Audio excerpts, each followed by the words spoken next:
For Fatima Al-Musa, the dread began the minute her brother told her his decision. I knew in my heart something was going to happen to him.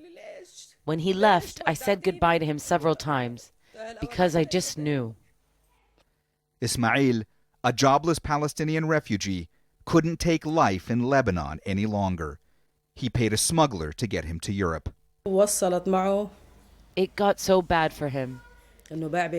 He sold his house cheaply just so he could leave.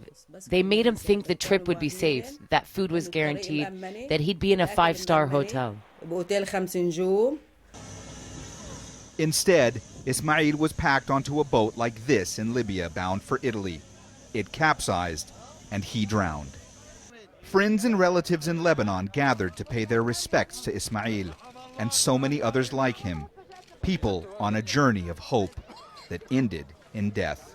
This is the port of Tripoli, one of the few escape routes for refugees from Lebanon. Oftentimes they'll pay to get smuggled onto the larger ships here and then taken as cargo to Turkey.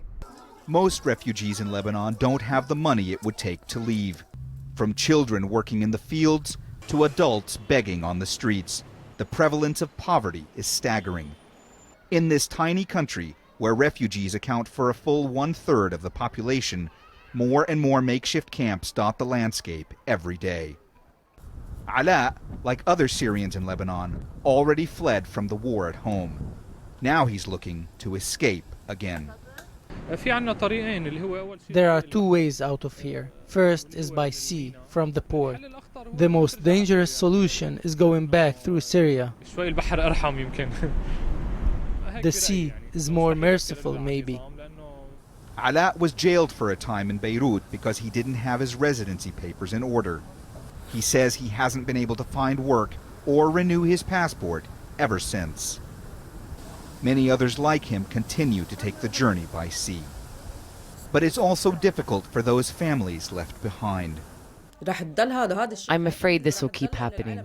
The world, she tells me, isn't answering their call. Mohammed Jamjoom, Al Jazeera, Beirut.